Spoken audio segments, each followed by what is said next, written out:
Shri Gurdeep supple जी का स्वागत है और वे आज आपसे एक बहुत महत्वपूर्ण इशू पर, जो पूरे देश जिससे चिंतित है, जिस मामले पर पूरा देश आज हमारे छात्रों के साथ खड़ा है और किस प्रकार से वो किस दिक्कतों का सामना कर रहे हैं, उसको लेकर आज एक प्रेस कॉन्फ्रेंस के लिए आपके बीच में है। और सबसे पहले वो एक वीडियो दिखाकर आप इसकी शुरुआत करेंगे। आदरणीय शमा मोहम्मद जी।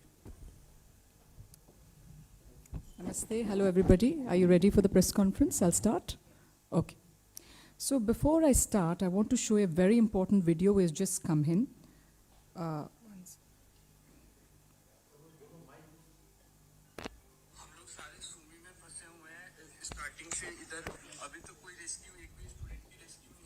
यहाँ से और यहाँ पे रोज बम धमाके हो रहे हैं। कल रात में भी बहुत बड़ी बम धमाके हुई थी यहाँ पे। कल रात से इलेक्ट्रिसिटी गायब थी 2-4 घंटे के लिए। कल रात से पानी गायब है यहाँ पे। हम लोग कल का खाए हुए, कल रात में ही खाए, उसके बाद से अभी तक कुछ नहीं खाया। कल रात में खाना भी अच्छे से नहीं बना पाए, तो दिन का ही खाना खाए कल रात में। कल रात से ही पानी गायब है। टॉयलेट जाने के लिए, ब्रश करने के लिए कुछ भी पानी नहीं है हम लोगों के पास। हम लोग यहाँ क्या करेंगे? अभी तक हम लोग के लिए कोई एक्शंस नहीं लिया गया। यहाँ से एक भी बच्चे को अभी तक रेस्क्यू नहीं किया गया, ले जाया नहीं किया गया। यहाँ से बॉर्डर जो है काफी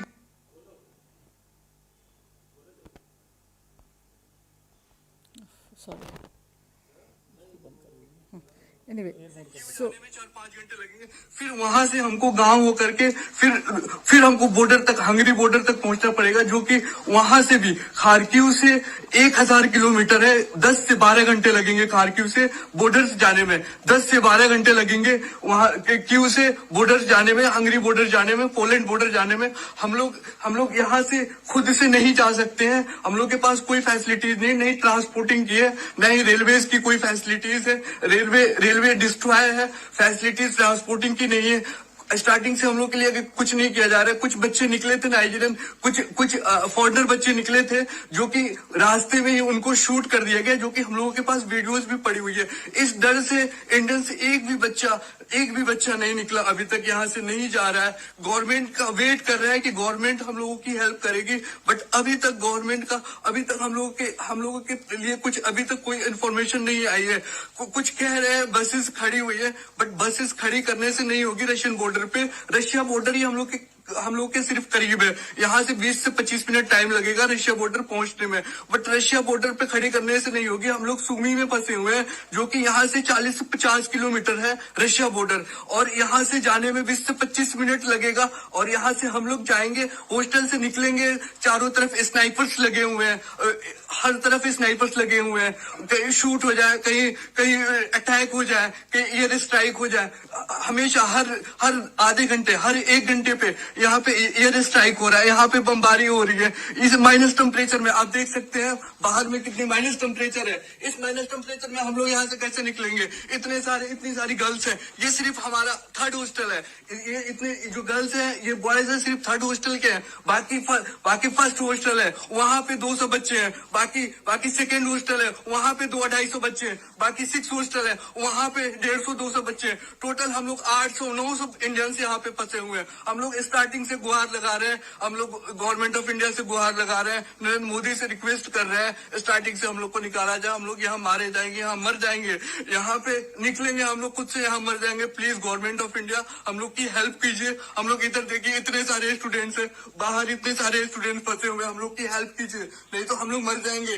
ये आप देख सकते हैं कितने सारे स्टूडेंट्स हैं यहाँ पे। Please government of India, please हम लोग के लिए कुछ कीजिए, हम लोग को रेस्क्यू कीजिए जल्द से जल्द। हम लोग के पास खाने के लिए, बनाने के लिए पानी नहीं है, कुछ नहीं है। hello, everybody. You just saw this video, and you can see very well that there is a student begging and many students behind. And he said totally there are 800 students. So the heartless, arrogant, obstinate and cruel mindset and attitude of the government has been exposed today with this 20,000 students in Ukraine. What did Mr. Modi say in an election rally? It is due to India's rising strength that we are able to safely evacuate all our students. This was said in an election rally. Where is the safe evacuation? You just saw the video. There is a boy crying with a lot of students behind him, begging, saying, we want to go from here. What is the Indian government doing for that? The Indian government has been bloating out here, chest thumping, saying everything is well, Modi ji is the great. But here we are seeing cries of these children, these students, and when are they going to come back? Several of these students are stuck mainly in eastern part of Ukraine, in the cities of Sumy, Kharkiv, and Kharkiv. They are mainly stuck there, and these are very close to the Hungary-Poland border, which is around 1,500 kilometers from there. And also Romania is close by. So how is the mode of transportation? How do you take these students from here to there? Are they getting, he says very clearly there is no food and water over there. How are they going to get these food and water? Is the Indian government doing anything for that? We have seen that 4 ministers have been sent to the bordering countries. My question today is, what is the function of these 4 ministers? Are they there to just receive them at the border and give them roses? Are they doing anything to go inside and help them out? For example, these students are crying out there. Are they doing anything? What we are seeing is the ministers are receiving them at the border and then escorting them to the plane or whatever. But where is the war zone? What is evacuation? Evacuation is from the war zone. The war zone is Ukraine, not Poland, Romania, or Hungary. So they are in the peace zone, these ministers, and our students are in the war zone. Let's remember that. And these students are still in the war zone. Students have complained that they have not been able to contact the Indian embassy officials in Ukraine. The Congress party wants to know how many officers are deputed and how are these students supposed to contact these officers. I have an instance of my own cousin who was in the Odessa Medical University who told me that nobody picked up the phone. They were not able to contact any of them. And these students by themselves took buses and taxis and traveled to Moldova. Moldova, there also no official was there. They called, nobody picked up the phone.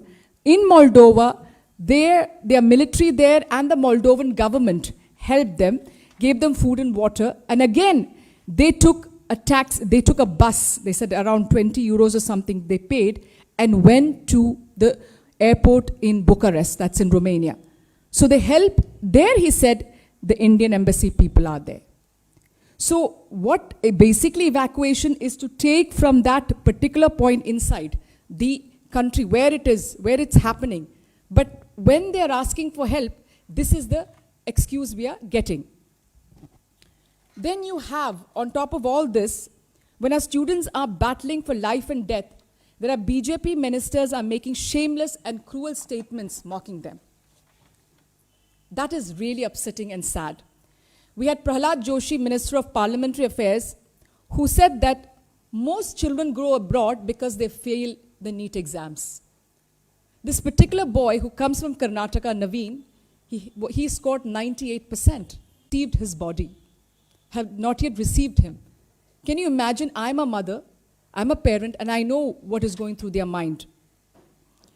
Then you have Mr. V.K. Singh, another minister, who says, yes, 2 of the students have died. ये तो होता है war zone में. ये हो जाता है. But is it our war? Is India fighting a war? It is a war between Russia and Ukraine. Our students are stuck there. And do you know what is one of the main reasons they are stuck there? What was also told to me by my cousin is the advisory. The 15th Feb advisory which they got said, students whose stay is not essential may consider leaving temporarily, Now, you know, students are young students, so they thought, you know what, it is not important.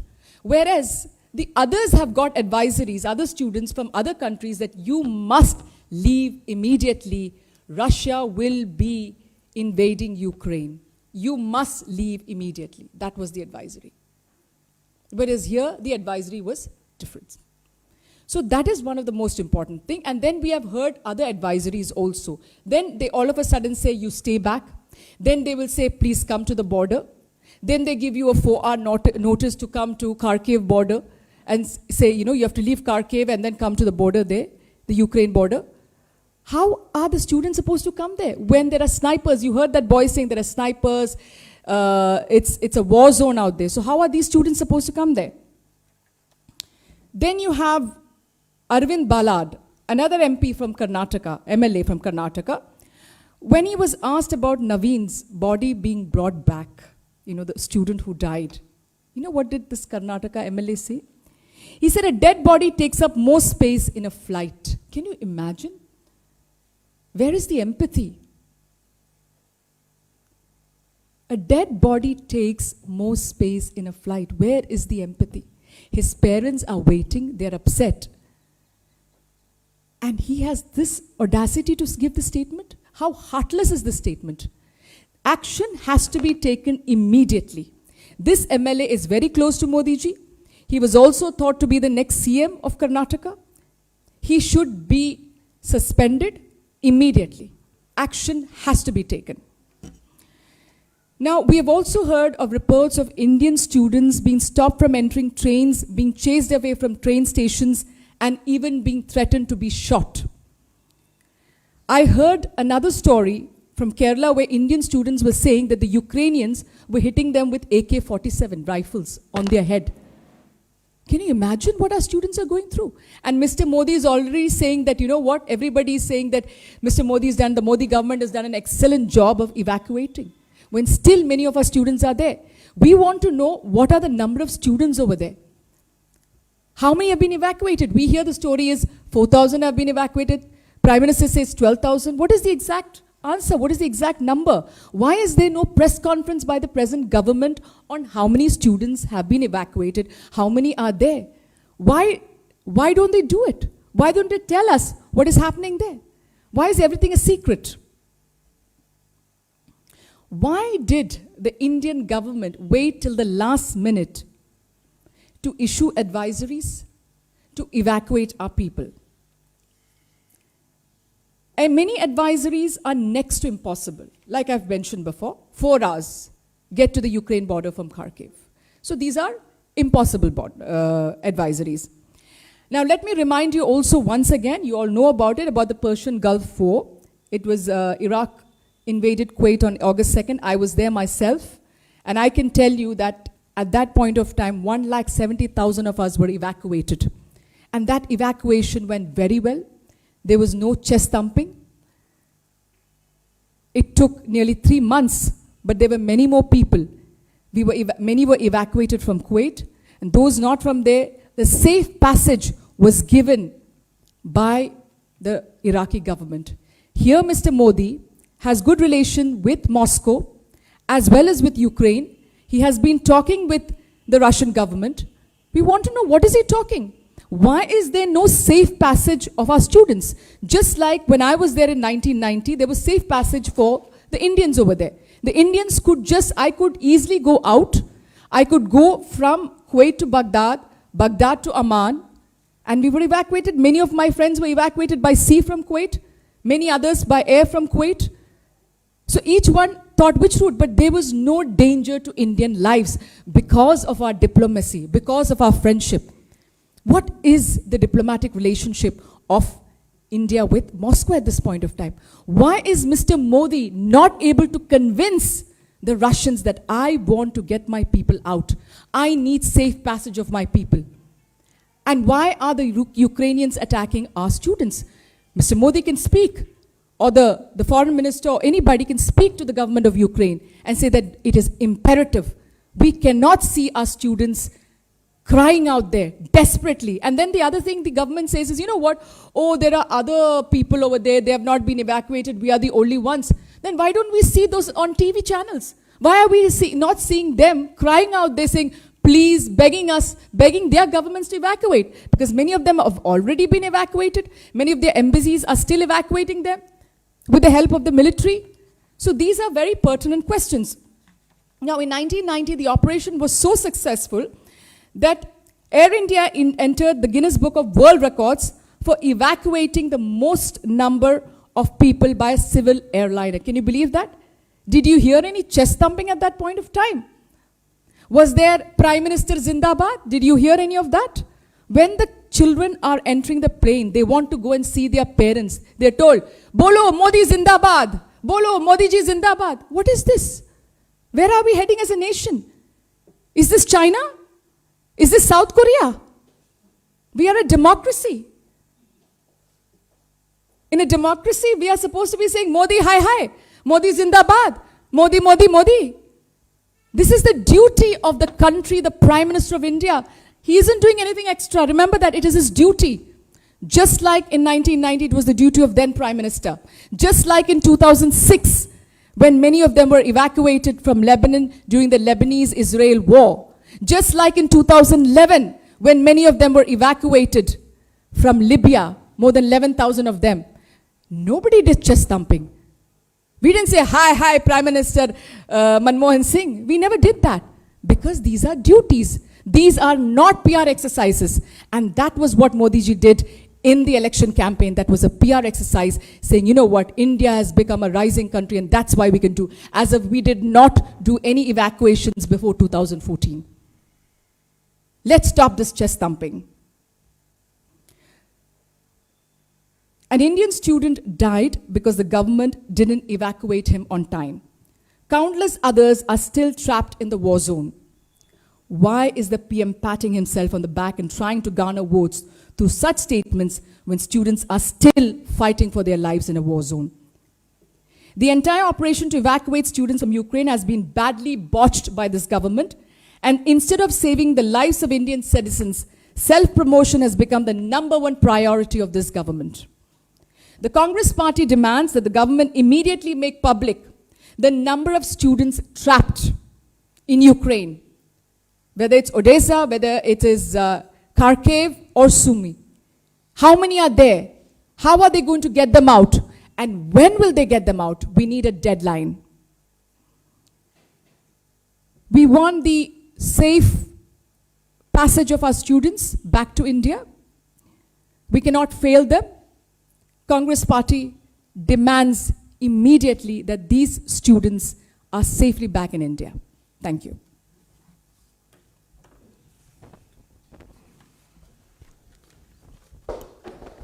शुक्रिया शर्मा जी। दोस्तों, आपने शुरू में जो video देखा उसमें जितनी दर्द भरी आवाज़ हमारे भारतीय छात्रों की दिखी, और बहुत सारे वीडियोस हम लगातार सोशल मीडिया में देखते आ रहे हैं, मीडिया अखबार उसको कवर कर रहे हैं। बहुत दुख की बात है कि वो दर्द की पुकार हमारे देश के प्रधानमंत्री मोदी जी के कानों तक नहीं पहुंच रही है, इस सरकार के कानों तक नहीं पहुंच रही है। वो वाहवाही में बिजी हैं, वो चुनावी रैली में बिजी हैं, सब ठीक है कह के क्रेडिट लेने में बिजी हैं, लेकिन जो वहाँ छात्र फंसे हैं उनकी ये पुकार उनके आवाज़ों तक नहीं पहुंच रही है। इसीलिए हम कहते हैं कि ये जो यूक्रेन की समस्या है, इसमें जो भारत के छात्र और छात्राएं फंसे हैं, उनकी हालत मोदी सरकार के अहंकारी रवैये को उजागर करती है। वो उजागर करती है कि ये सरकार अपनी जिद, अपने प्रचार का जो उनका पूरा एक भूख है, उसके आगे भारतीय छात्रों की मुसीबत की कोई वैल्यू नहीं है। और इसीलिए आदरणीय राहुल गांधी और कांग्रेस पार्टी के बहुत सारे नेता लगातार सवाल करते आए हैं, और आज उन सवालों को आपके सामने एक बार फिर कांग्रेस पार्टी रखना चाहती है और सरकार से पूछती है। स्पष्ट शब्दों में हम जानना चाहते हैं कि यूक्रेन में भारत के कितने छात्र और कितनी छात्राएं आज भी फंसे हुए हैं। वो छात्र और छात्राएं कौन से इलाके में फंसे हैं? कितने बच्चे हमारे देश के वो बमबारी वाले इलाकों में हैं? कितने बच्चे वो बॉर्डर तक पहुंच चुके हैं और कितनों ने बॉर्डर क्रॉस कर लिया है? ये बेसिक जानकारी इस देश के बच्चों के बारे में भारत का हर एक नागरिक और उन बच्चों के माता पिता परिवार वाले बेसब्री से इंतज़ार कर रहे हैं, और भारत सरकार की ये जिम्मेदारी बनती है कि वो इस जानकारी को देश के सामने रखे। दूसरी बात, हम ये सरकार से पूछना चाहते हैं, कांग्रेस पार्टी का सवाल है, क्योंकि लगातार वीडियो आ रहे हैं कि बच्चों के पास खाने के लिए नहीं है, छात्र छात्राओं के पास पीने का पानी तक नहीं है। तो सरकार ने अपने सूत्रों के माध्यम से, अपने दूतावासों के माध्यम से ऐसी कौन सी व्यवस्था की है कि जो छात्र छात्राएं अपने दम पर संघर्ष करके बमबारी के बीच में किसी तरह से बॉर्डर पहुंचने की कोशिश कर रहे हैं, उनको खाना या पानी तो मुहैया हो। एक युद्ध क्षेत्र में वो भूखे प्यासे रहकर किस तरह से अपना बचाव कर रहे हैं, इसमें सरकार क्या कर रही है, इसके बारे में कांग्रेस पार्टी सरकार से स्पष्ट जवाब चाहती है। तीसरी बात, बॉर्डर पे जो छात्र छात्राएं पहुंच रहे हैं, खासतौर पे पोलैंड के बॉर्डर पे, हंगरी के बॉर्डर पे और रोमानिया के बॉर्डर पे पहुंचने के बाद बॉर्डर पार करने में 1 से 1.5 दिन लग रहा है। कई जगह पे बर्फबारी हो रही है, -6, -8 डिग्री टेम्परेचर है। बॉर्डर के पार दूसरी तरफ हमारे देश के 4-4 मंत्री खड़े हैं स्वागत के लिए। वो स्वागत के लिए वहां खड़े हैं, वो नारे लगवाने के लिए खड़े हैं, लेकिन इस बीच में 1.5 दिन का वक्त लग रहा है। वो क्यों लग रहा है? यूक्रेन तो भारत के साथ रिश्ते अच्छे हैं, भारत ने तो पक्ष नहीं लिया, लेकिन भारत सरकार अपने संबंधों का इस्तेमाल करके ये भी तय नहीं कर पा रही है कि जो बच्चे अपने आप बॉर्डर तक पहुंच गए वो कम से कम कुछ मिनट के अंदर बॉर्डर पार तो कर जाएं, अपने मंत्रियों के स्वागत को सिर चढ़ाने के लिए तो पहुंच जाएं। मंत्री वहां खड़े हैं स्वागत के लिए, लेकिन 1.5 दिन तक बॉर्डर खुल नहीं रहा है। सरकार इस बारे में क्या कर रही है? कांग्रेस पार्टी ये भारत सरकार से पूछती है।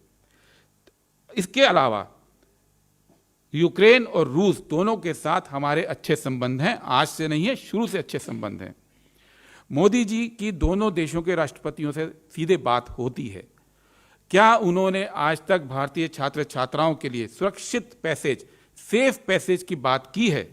और उसको सेफ पैसेज मिलने में क्या दिक्कत आ रही है, ये बात हम जानना चाहते हैं। क्योंकि एक तरफ रूस के राष्ट्रपति कहते हैं कि बंधक बनाया है यूक्रेन के सरकार ने, सेना ने हमारे छात्रों को, दूसरी तरफ यूक्रेन, हमारी सरकार कहती है कि ऐसा कुछ नहीं है। हमारी सरकार दोनों सरकारों के साथ लगातार टच में है, हमारे प्रधानमंत्री जी दोनों राष्ट्रपतियों के लगातार संपर्क में हैं, लेकिन अपने संबंधों का इस्तेमाल करते हुए भारत की मजबूत स्थिति अंतर्राष्ट्रीय लेवल पर जो शुरू से आज तक रही है, नेहरू जी के ज़माने से जो आज तक भारत का एक दबदबा रहा है ऐसे मामलों में, उसका इस्तेमाल करके सेफ पैसेज क्यों नहीं ले पा रहे हैं?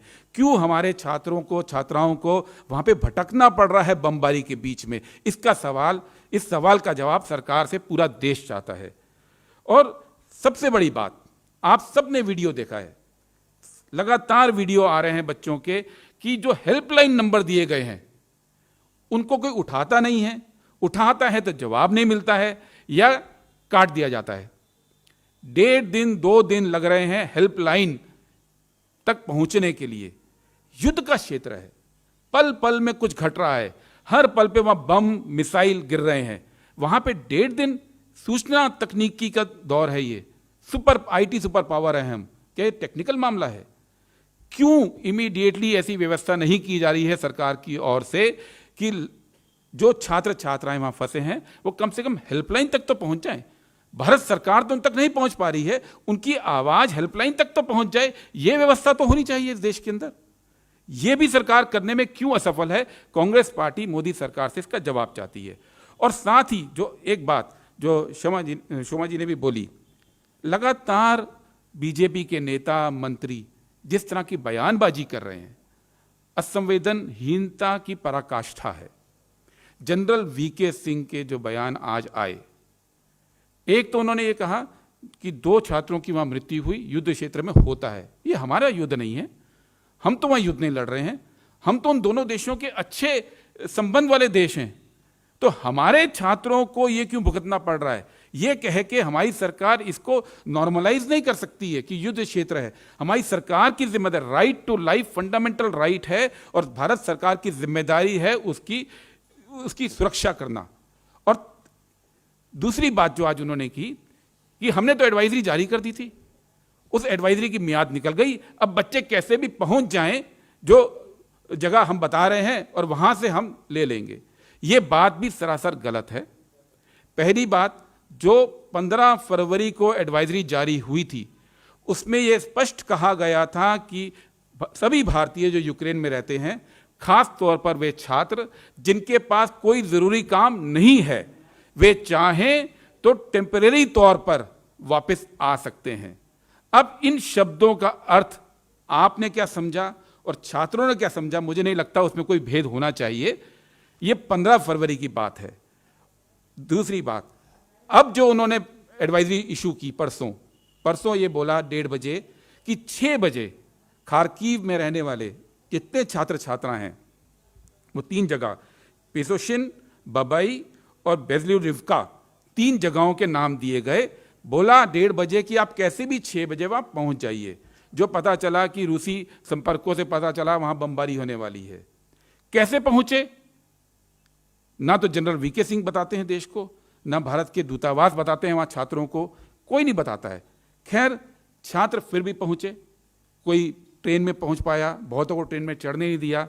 आज की मीडिया खबरें हैं कि छात्र 25-25 किलोमीटर चलकर उस युद्ध क्षेत्र में 25 किलोमीटर चलकर जहां बमबारी चल रही है वो पिसोशिन पहुंचे। और वहां पहुंचने के बाद पता लगा कोई नहीं है भारतीय दूतावास का, वहां पे कोई था ही नहीं। तो आपने भारतीय छात्र छात्राओं को वहां क्यों भेजा जहां आप हैं ही नहीं? और वहां पे कहा गया कि रूसी बॉर्डर क्रॉस कराया जाएगा। फिर पता चला कि नहीं, अब हंगरी जाएंगे और हंगरी के लिए टिकट है बस का। यह भारत की सरकार की वहां व्यवस्था हो रही है जो एडवाइजरी परसों की गई है। और जनरल वीके सिंह कहते हैं कि वो पहुंच जाएं, जैसे कि ये पबजी का गेम है जिसमें कि बमबारी में आप आराम से उछलते हुए कूदते हुए पहुंच जाएंगे।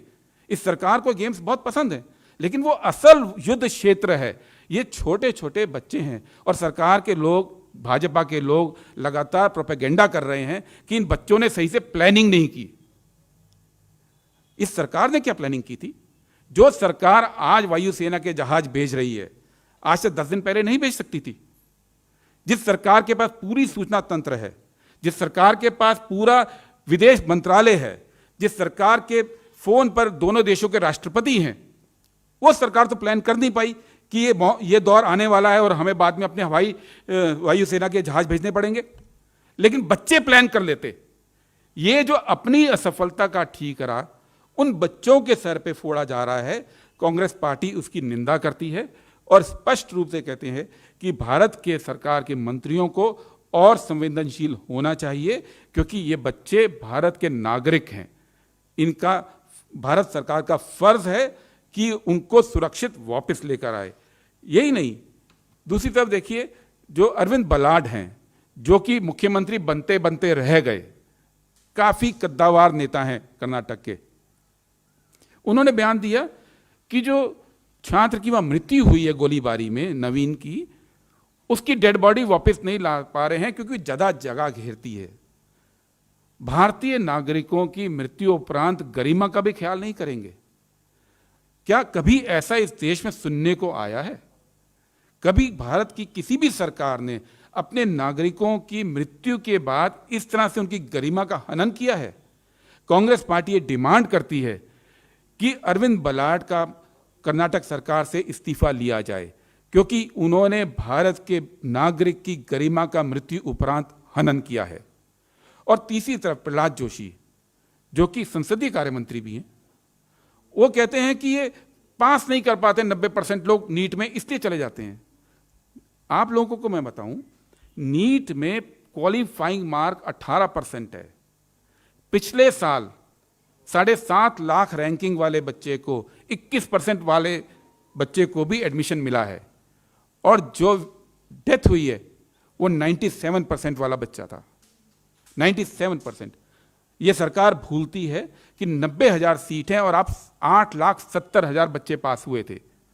और यूक्रेन भी नीट की रैंकिंग के आधार पर एडमिशन देता है, लेकिन वहां इसलिए जाना पड़ता है क्योंकि यहां पे फीस 1.5 करोड़ 2 करोड़ तक पहुंचती है। और जो बच्चे प्रतिभाशाली हैं वो नीट की रैंकिंग में ऊपर होते हैं, लेकिन पहले 90,000 में नहीं आए थे। वो उनकी मजबूरी है कि यहां पे कम दरों पे शिक्षा प्राप्त करके अपना करियर बना रहे हैं, और उनको ये सरकार कह रही है कि ये बच्चे फेल होते हैं इसलिए वहां जाते हैं। तो इस तरह की अनसंवेदनशीलता का कांग्रेस पार्टी निंदा करती है और सरकार से जवाब चाहती है कि जो भी हमारे नागरिक वहां फंसे हैं उनको वापस लाने की तुरंत व्यवस्था करे, देश के लोगों को ये बताए कि कितने लोग वहां पे फंसे हैं, युद्ध के क्षेत्र में कितने फंसे हैं, कब वो वापस आएंगे, भारत की दूतावास उन लोगों तक कैसे पहुंच रहे हैं। आप पोलैंड में बैठे हैं, आप रोमानिया में बैठे हैं, आप हंगरी में बैठे हैं, ठीक है, लेकिन बच्चे यूक्रेन में बैठे हैं और बच्चे को यूक्रेन तक आप कैसे पहुंचेंगे कि कोई तो इतना बड़ा हम महाशक्ति हैं, और हम महाशक्ति मोदी जी के टाइम से नहीं है, उनसे पहले से हैं, और एक महाशक्ति को ऐसे लाचार देखना इस देश के हर एक नागरिक के लिए बहुत दुख की बात है। और कांग्रेस पार्टी ये डिमांड करती है कि तुरंत भारत सरकार पूरे देश के साथ ये साझा करे कि उसका इवैक्यूएशन प्लान क्या है, बच्चे कहाँ हैं, और हेल्पलाइन तुरंत बच्चों को मुहैया हो वहां पे, इसकी व्यवस्था की जाए। आपके कोई क्वेश्चन है तो प्लीज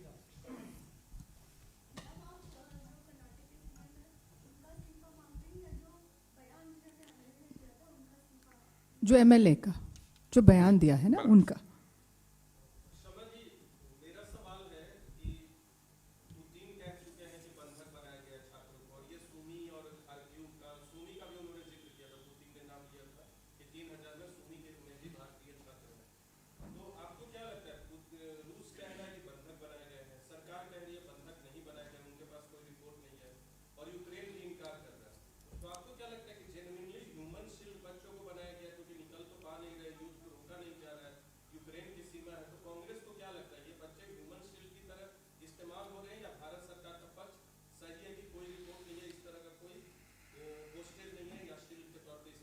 नहीं, ये तो भारत सरकार की जिम्मेदारी है। इसका असलियत क्या है वहाँ, जब रूस कुछ बोल रहा है, भारत सरकार और रूस के साथ संबंध है ना, बहुत अच्छी संबंध है। रूस से सच्चाई हमको चाहिए कि क्या हो रहा है वहाँ हमारे बच्चों को, ये जिम्मेदारी भारत सरकार की है। मोदी जी एक बोलते हो तो व्लादिमीर पुतिन अलग बोलता है, वो कैसे हो सकता है?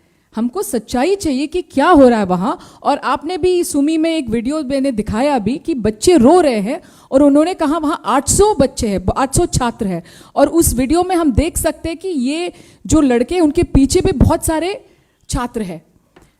तो उसका मतलब क्या है कि हम सच लाइव वीडियोस देख रहे हैं, तो हमको इस सरकार से सच्चाई चाहिए। बच्चे रो रहे हैं, तड़प रहे हैं वहाँ। हमको भारत सरकार को हम ये कहना चाहते हैं कि उसको जल्द से जल्द यहाँ लेकर आए। आप बात कीजिए रूस से, व्लादिमीर पुतिन से, और बोल दीजिए कि हमको सेफ पैसेज चाहिए। जैसे उस समय 90 में हमारी जो सरकार थी, उन्होंने इराक के जो नेता है सद्दाम हुसैन से बात की और सेफ पैसेज हुआ था सभी हिंदुस्तानी लोगों का 1,60,000। छोटी नंबर नहीं है वो। कहां है डिप्लोमेसी? और उससे पहले यहां चेस्ट थम्पिंग हुआ ऑलरेडी कि मोदी जी ने किया है, मोदी जी ने ये किया है। अभी भी छात्र है हमारे वहां। सिद्धार्थ,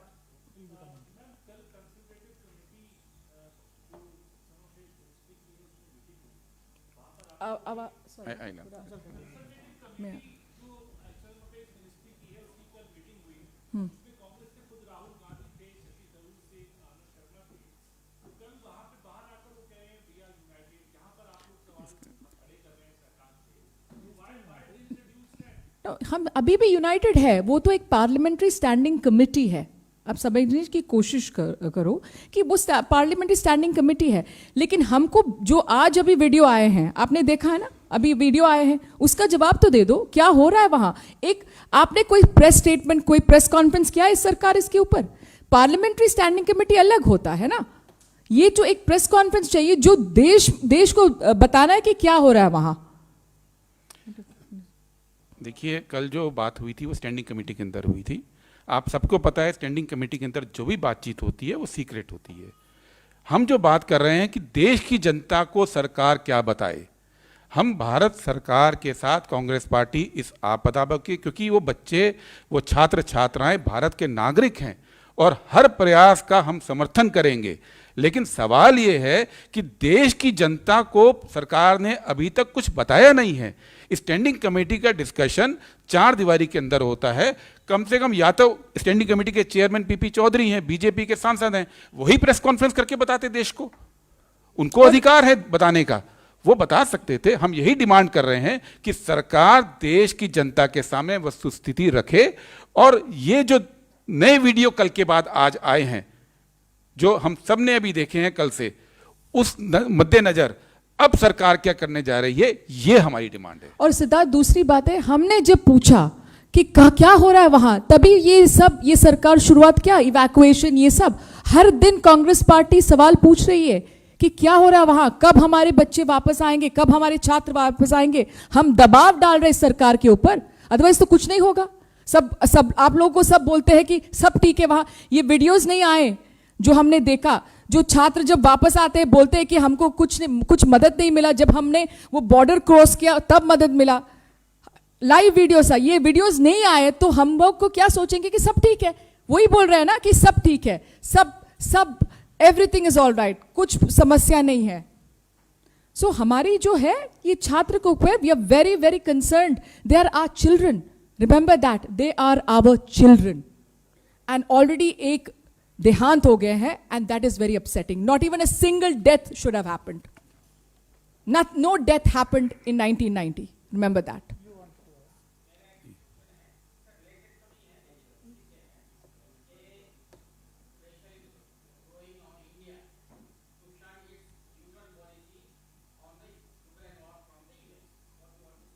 No, ये जो निर्णय सरकार को लेनी है, हम अभी सरकार नहीं है। सरकार को ये निर्णय लेनी है कि क्या करना है इसके ऊपर, तो सरकार निर्णय लेंगे। सरकार को लेना, अभी तो 3 बार एब्सटेन किया है, कि सरकार को निर्णय लेना है इसके ऊपर।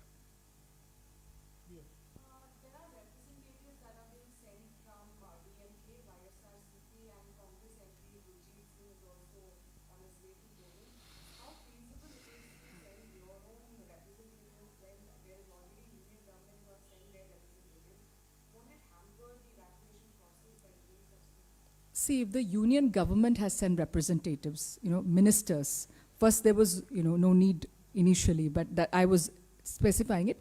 And I think if they have sent it, if a state is sending it for it, they are Tamil Nadu sending for Tamilian students. If a union government can do it, why not the state? Is the question now which arises. So everybody has to think before they do something. These are the work of diplomats. These things have to be done silently, like it was done in 1990, as I mentioned, like it was done in 2006 in Lebanon, like it was done in 2011 in Libya. Did you hear anything? You're all journalists, you're all were there at that point of time.